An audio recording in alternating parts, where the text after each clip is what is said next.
home team. Coach Chris Lemonis, Coach, your team wins back-to-back games. You get your first SEC series win, and today Richard's not here. What a few days for you. Is that a blessing? So, yeah, it was a good weekend, a good week. I don't know about the Richard stuff. I don't want to talk bad about somebody when they're not here. So well, you leave that to me. Leave it to me, Coach. Don't worry about that then. I appreciate that.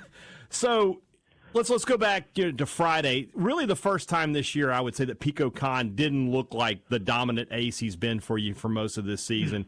But even then when he left the game was tied, and it just kind of gets away from you. Going into the next 2 days, you know as well as I do, that could have gone the other way if your team hadn't been mentally tough about this weekend. You had to be pleased with the way they bounced back and played what I said were the two best games you've played all year. Yeah, I agree. Pico obviously, he was a little off. I don't know why. Strike percentage was way down for him, which is rare. But he still gave us a chance to win. 5 innings, 3 runs, tie ball game. And we don't execute. And really had a chance to open that game up early in that game, and we don't. And then they get the momentum, and we don't respond. Luckily, we respond the next 2 days, get 2 great starts from our pitchers, and just a good offensive effort, too. I thought the game on Saturday, South Carolina scores a few runs. They make it close. And, again, it comes back to what we'll call mental toughness, I guess.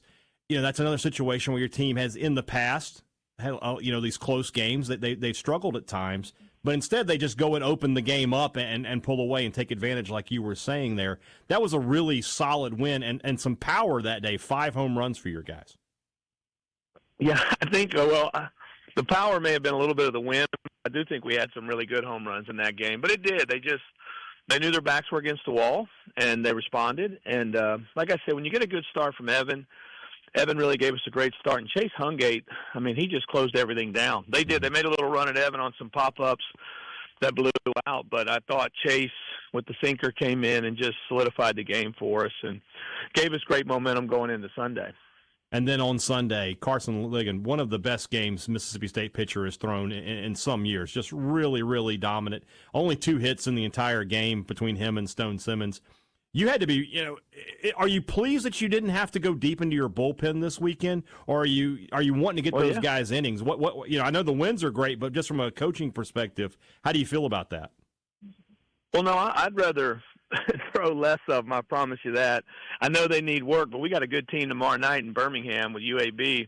It gives us a couple extra arms in that game since the relievers did such a great job this weekend. So I think some weeks it's nice not to have a heavy load.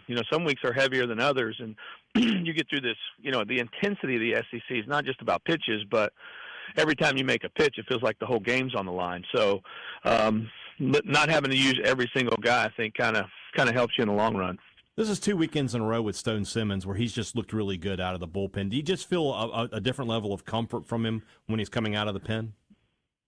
Well, I've always trusted him. Right now he's healthy, and that's, you keep your fingers crossed. He's kind of fought that his career last couple of years, but the stuff is really good. And when he feels good, even early in the year when he was starting, he wasn't feeling great. That's where he's such a strike thrower that, him being able to come out there and do that for us the last 2 weekends has been huge.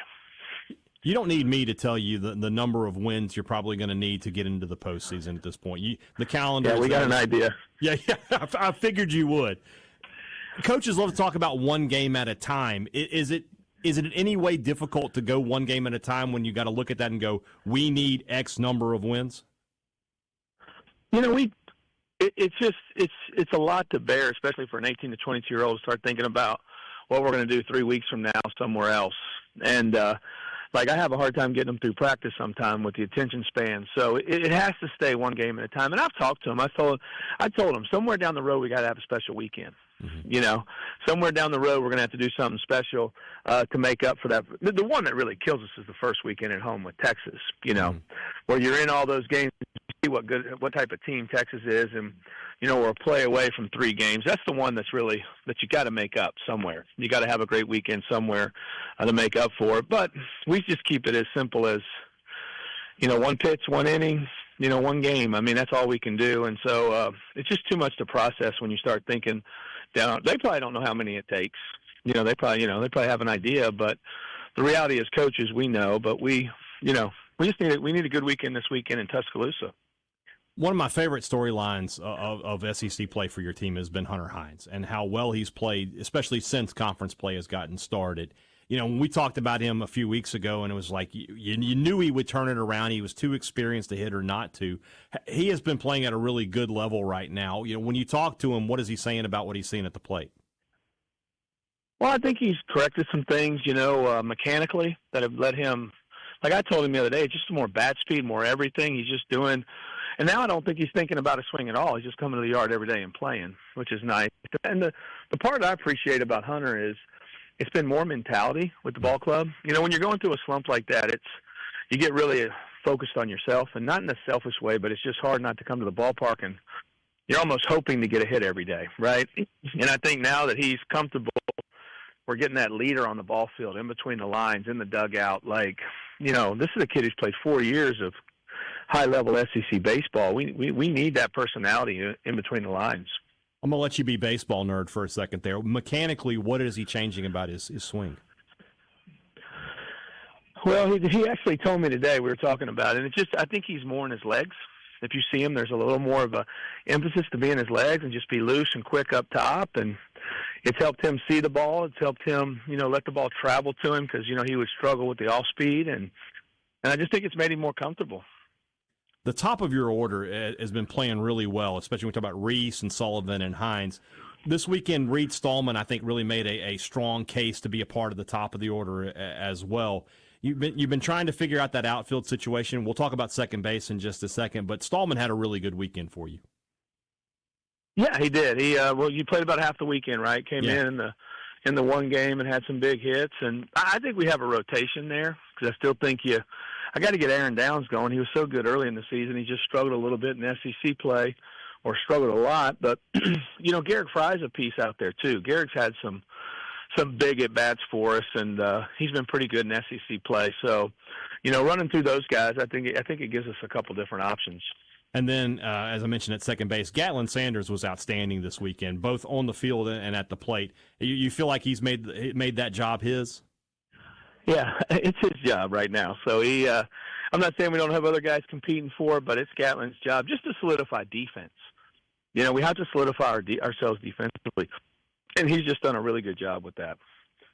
Let's get away from your team for just a second, but we'll talk about one of your former players, Jake Mangum, who I mentioned, and we were talking about winners. We do winners and losers over the weekend in the segment before this, Coach. And I didn't mention Jake. I wanted to save him for this because I wanted to talk to you about him. How proud of you are you of what he's been doing? And he is playing we knew he'd play at a high level, but I don't think he's going to hit 500 for his entire career, Coach. But if he does, he'll go to the Hall of Fame, I think. Yeah, it's pretty special because, we see the off seasons, and he's so focused and driven, and you just don't have many kids that work that way. And he's here every day in the morning talking about it, the disappointments he's had through the last couple of years. And it's just probably the same thing. It's a business up there, and he's an older guy and a smaller guy, but we've always said if he makes it, he'll probably kick because you just love having him in the clubhouse. He plays so hard, and he's not scared of anything. He acts like he's been in the big leagues for 20 years. So we got him on the bus after we beat Memphis. We FaceTimed him, and he had just had 3 more hits. I think it was the second night he had started.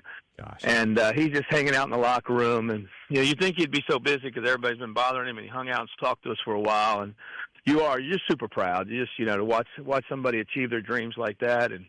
And after all that they've had to pour into it. One of the big baseball Twitter accounts that I follow referred to him as Mississippi Ichiro. Yeah, that's about it. Yeah. He can almost practically, it looks like he steers that baseball into holes. Yeah. And he's kind of done it his whole life. He has a special knack for hand-eye coordination, and then he flies. So if anybody bobbles a ball or anything, he's safe, and he's not going to not run hard. So he runs about a 4.0, 4.1 down the line every time. So he just puts a lot of pressure on the defense.